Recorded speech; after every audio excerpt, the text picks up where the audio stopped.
President Norton announces plans to retire.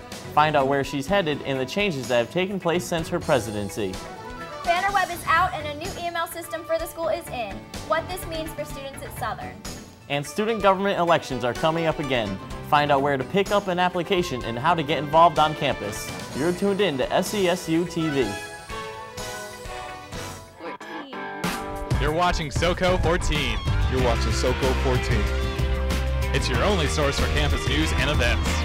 Your only source for campus news and events. Your only source for campus news and events. Your only source for campus news and events. Hello and welcome to SCSU TV. I'm Matt Borelli. And I'm Erin McGuckin.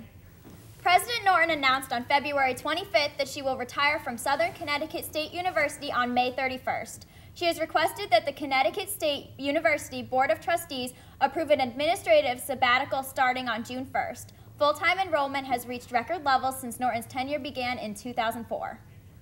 If you're looking to get involved or just trying to make a change across campus, run for a student class officer position or a representative at-large position on the student government.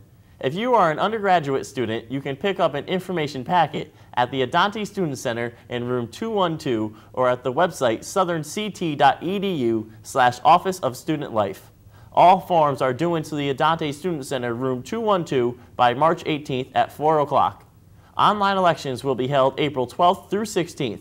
Get up and make a difference. From full classical ensembles to upbeat Latin groups, the Garnell Recital Hall was filled with music to help Haiti. The Zeta Delta Epsilon and the music department came together on March 3rd to put on a Haiti Relief benefit concert as part of the 365 Days of Haiti Relief. Michelle DeVivo has our story. Looking for a few laughs with your friends? Well, comedian Christian Finnegan can have you laughing for hours. You can check him out March 16th from 7:30 to 9:30 at the Lyman Center. You may remember Finnegan as Chad on Chappelle's Show or from his hour-long special Au Contraire on Comedy Central. Tickets are free for SCSU students, faculty, and active alumni with a valid ID. For a general admission, call the box office at 203-392-6154 or visit the website at tickets.southernct.edu. The Office of Financial Aid and Scholarships announced on March 8th that it will participate in the Federal Direct Loan Program for the 2010 to 2011 academic year. Beginning this fall, students and their parents will be required to borrow from this loan program. In the past, Southern students had borrowed loan funds through their selected lenders via the Federal Family Educational Loan Program. Students looking for more information can visit the Southern Connecticut website at southernct.edu. It's hard to avoid the judgment of others in today's society. With the ever-thin celebrities, it's hard to want the perfect figure. Christina Chiarelli has our story about people's perception of body image. Exercise and eating right is a part of being healthy. However, are people too hard on themselves about their bodies? Freshman nursing major Megan Randall says she works out 3 times a week. I feel like a lot of people, when they look in the mirror, it's like a funhouse mirror. Like if people have told you that, you know, you're white or you're too fat or too thin, when you look in the mirror, you see something bigger than what you really are or distorted from. Hillary Schaefer is a graduate intern at Southern's Fitness Center. She says there are 2 different concerns for body image. In America, we're like the fattest country. We have really high obesity epidemic. A lot of people are grossly overweight, which is a huge concern. But we also have people who are on this other extreme, and whether they're being influenced by their peers or by the media, something is triggering this idea that there's a perfection that needs to be attained, you know, physically. So I think we're just trying to fit into a mold that's not our own. Schaefer says it's not just a question about physical health, but also about asking yourself, how am I feeling? It's a wellness issue more than just, you know, are you fitting into your clothes? It's also, are you feeling happy? You know, that has a lot to do with your health. Your mental health is just as important as your physical health. So there's some components with that too. Exercising and eating right is good, but the way you see yourself in the mirror is just as important. Reporting from Southern, I'm Christina Chiarelli. Southern students, the school may be putting an end to the banner web pains. Starting April 1st, students will be getting a whole new email system called Owl's Mail. Detailed instructions will be provided on April 1st on how to activate your account from April 1st through May 15th.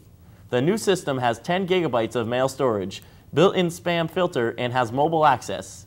Now over to Elliot Nazaro with our sports update. Elliot? Matt, Southern's softball team opened its 2010 season with 2 wins against Bridgeport at Pell's Field on Monday, March 8th. The Owls shut out Purple Knights with a final score of 8-0 and also snatched Game 2, 8-5. The Southern Connecticut women's lacrosse team also opened its season Monday, March 8th, but wasn't lucky enough to come away with the win. The team lost 15-3 to Georgian Court University in New Jersey. Lisa Corso finished with 14 saves for the Owls. Southern Connecticut returns to action March 16th with an away game at CW Post. Southern's Owls baseball team is currently ranked 7th in the National Collegiate Baseball Writers Association East Regional Poll for the week of March 7th. The team is currently 3-2 and received 31 points in the poll. The next match is a doubleheader against CW Post in Boca Raton, Florida on Wednesday, March 10th. 8 members of the women's swimming and diving team have qualified for the 2010 NCAA Division II Swimming and Diving Championships held in Canton, Ohio. On March 10th, hundreds of swimmers and divers will get their chance to swim for a national title at the C.T. Brennan Natatorium. Preliminaries are scheduled to begin at 10:30 a.m., with the finals beginning at 6 p.m. Now over to our Wacky News with Chris Carrion. Chris?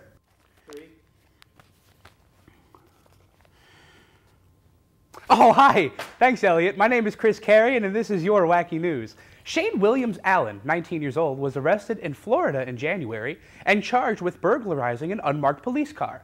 He got caught stealing several items, including handcuffs and a taser gun. Eventually, Williams Allen called the police for help after he accidentally cuffed himself, and officers believe he also accidentally tasered himself. Shocking.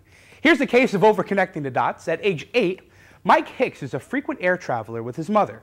While his mother is seldom noticed by airport screeners, Mikey almost always is because he shares his name with someone on the enhanced security list that is 1 level below no-fly. His mom told the New York Times in January that Mikey has been patted down by security since he was 2. And you would think if you were claustrophobic, that last thing you would do is lock yourself in a jail cell. Well, the Kentucky sheriff says a deputy has lost his job after accidentally locking himself in a jail cell and trying to shoot his way out of it on March 3rd.